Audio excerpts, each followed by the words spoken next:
There is an upper end which consists of this head which will articulate with the capitulum of the humerus. This is the constricted neck. This is the radial tuberosity. Now, in this part, the rough area will have the insertion of the bicep tendon. The smooth area will consist of the bursa. There is an annular ligament surrounding the neck. This is all about the upper end. Not much of an insertion. This will form the humeroradial joint. This is the shaft. I'll come to it later on. Lower part will have the ulnar notch of the radius so that the ulna can fit here. We will discuss it in the ulna in details. This I have already stated, the radial styloid process, something you feel here. This is your radial styloid process, a bony prominence. The Leicester's tubercle coming to the shaft. The shaft will again contain borders and surfaces. I'll zoom it in so that we can understand. One border we already know, which is the interosseous border, the sharp border facing medially. But we have to understand the extent of the interosseous border. So let's talk about the shaft and the lower end in details with their attachments and features.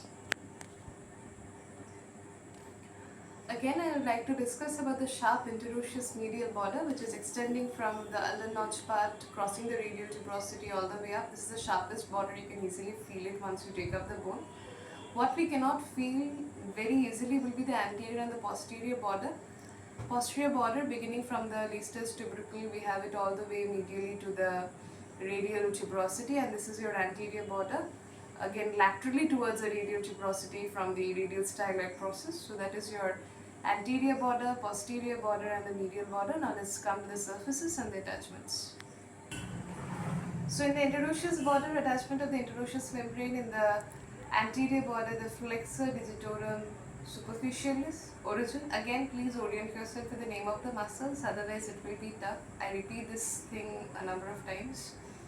Now in between the interosseous border, in between the interosseous border and the posterior border, origin above 1/3 will be the adductor pollicis longus and lower will be the extensor pollicis brevis. Origin, you can see in my bone it's marked with red. You may mark your bone when you're reading it.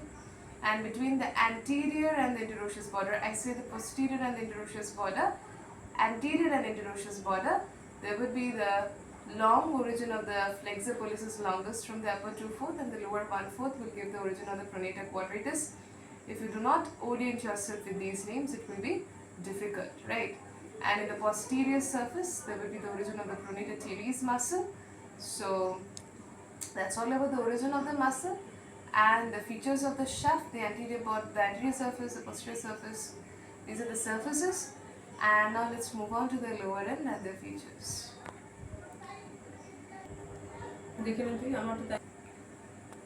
The lower end, you can see there is an anterior surface, posterior surface, medial surface, lateral surface. Anterior surface, it is related to the palmar radial collateral ligament. The posterior surface, the inferior surface will be related to the scaphoid lunate. You will see when you are marking it, there will be a triangular and a quadrangular region with the scaphoid lunate. The dorsal tubercle of the Leicesters will give origin to the tendons of the extensor carpi radialis longus, extensor carpi radialis brevis. The ulnar notch of the radius will have articulation with the inferior radioulnar joint. When you refer to it, you will see there is an articular disc of the inferior radioulnar joint. And there is a styloid process which is related to the tendon of the adductor pollicis longus and extensor pollicis brevis, and there will be the origin of the tendon of the brachioradialis. The lower part is important because there are a lot of features. Whenever there will be the lower part asked, it will be first question will be the anterior surface, posterior surface, medial lateral surface and the inferior surface and their attachments, ligaments, and these stuff would be asked. So that's all about the radius, a very small bone. Please try to read the humerus, radius ulna, all three together once we are complete with individual bones, because radius ulna, the superior inferior radioulnar joint, is important, and definitely the shoulder and the elbow joint is important. So when you're reading all these joints, if you're not oriented with the bones and the name of the muscles, it's going to be difficult. As always, we are now going to move to the ossification and the clinical part of the bone.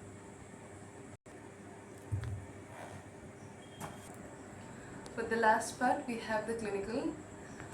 We have the fracture of the radius below the insertion of the biceps and the pronated teres. The upper part will be supinated because of the supinator, and the lower part will be pronated because of the pronated teres. What is supination, pronation? So if you see this one, this is pronation, this one is supination. When you are orienting yourself in the general anatomy part, you would easily understand it. There is something known as the Schaffier's fracture, the fracture of the stellate process, and the Coulé's fracture, where the distal fragment will be backward and forward. Uh, that would be it for the fracture, and that's all about the clinical. What is important for radius and ulna is the question, a short note comes in this particular section known as the supination and pronation. So that's all about it. And please do read radius, ulna and humerus all together for a better orientation. Radius and ulna you should read together because that would help us to understand the radio-ulnar joint, both superior and inferior, and both the different type of joints. Please orient yourself with the type of joints along with the bones. That would be easier because we read the joints at the end and that becomes difficult.